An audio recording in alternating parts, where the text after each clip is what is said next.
बिस्मिल्लाहिर्रहमानिर्रहीम। अस्सलाम वालेकुम। Welcome to my channel Family Fusion. आज आपके साथ मैं एक करेले गोश्त की रेसिपी लेके हाजिर हुई हूँ और ये बहुत सिंपल सी घर के इंग्रेडिएंट से बनेगी। कोई ऐसी चीज़ नहीं होगी जो आपको टेंशन होगी कि ये आपके पास नहीं है तो कैसे बनेगी, बाहर से लाना पड़ेगा। ऐसा कुछ नहीं है। सब मसाले, सब चीज़ें आपके घर में आसानी से अवेलेबल होगी। तो चलें अपनी मैं आपको इंग्रेडिएंट्स बताती हूँ। ये 1.5 किलो के करीब मैंने बड़ा गोश्त लिया है। ये करेले हैं जिनको मैंने काट लिया है। पहले इनको मैंने साफ किया था, उसके बाद मैंने नमक लगा के इनको अच्छी तरीके से आधा घंटा के लिए रखा था ताकि इनके जो कड़वापन होता है वो बिल्कुल खत्म हो जाए। अब मैंने इनको धो दिया है और बिल्कुल ये साफ है, इनसे कड़वाहट नहीं आएगी। ये आधा किलो के करीब मैंने टमाटर लिए हैं जिनको मैंने रफली चॉप कर लिया है। ये आधा किलो के करीब प्याज हैं जिनको मैंने काट लिया है और कुछ मैंने साबुत रखे हैं जिनका मैं बाद में यूज़ करूंगी। वो क्या करूंगी वो मैं आपको बाद में बताऊंगी। ये साबुत हरी मिर्चें हैं 6 से 7, और ये लहसुन अदरक का पेस्ट है। और ये कुछ मसाले हैं जो जो इसमें डालूंगी। नमक है 2 टेबल स्पून, लाल मिर्च का पाउडर है 2 टीस्पून, सूखा धनिया पाउडर है जो 1 टेबल स्पून है, गरम मसाला पाउडर है 1 टीस्पून, हल्दी पाउडर है 1/2 टीस्पून, और ज़ीरा, साबुत ज़ीरा है जो मैंने 1 टेबल स्पून लिया है। तो अब जल्दी से अपनी रेसिपी को करते हैं स्टार्ट। बिस्मिल्लाहिर्रहमानिर्रहीम। तो अब मैंने फ्लेम को कर लिया है ऑन। तो इसमें मैं 2.5 ये चम्मच भर भर के मैं इसमें ऑयल डालूंगी क्योंकि ये ज़्यादा मकदार है। तो ये मैंने कनोला ऑयल लिया है, ये इसमें ऐड कर दूंगी। और मैंने ये बड़ा गोश्त गलाना है इसलिए मैं इसको कुकर में पका रही हूँ। तो सबसे पहले इसमें मैं प्याज ऐड कर दूंगी। प्याजों को लाइट ब्राउन करेंगे और उसके बाद फिर मैं आपको दिखाती हूँ। प्याज लाइट ब्राउन हो चुके हैं। अब इसमें लहसुन अदरक का पेस्ट डाल दूंगी और इसको अच्छा सा भून लेंगे। अब जो आधा किलो के करीब टमाटर लिए हैं इनको ऐड कर देंगे।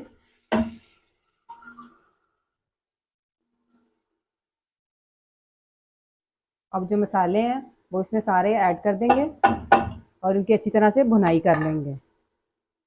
मसालों की भुनाई हो चुकी है तो अब इसमें जो गोश्त है वो भी ऐड कर देंगे ताकि उसकी भी भुनाई हो जाए।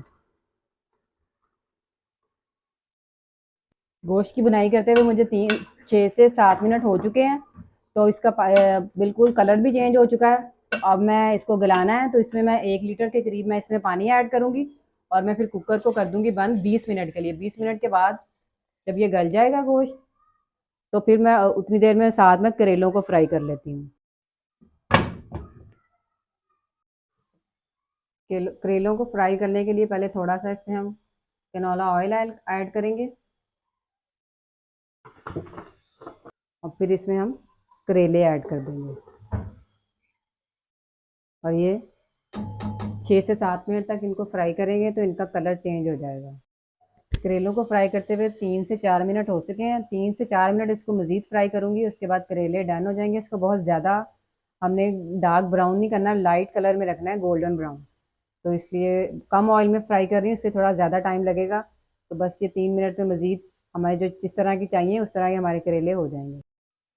करेलों को मैंने फ्राई कर लिया है और इनका यही वाला कलर बिल्कुल लाइट वाला चाहिए था, ये हो गया है।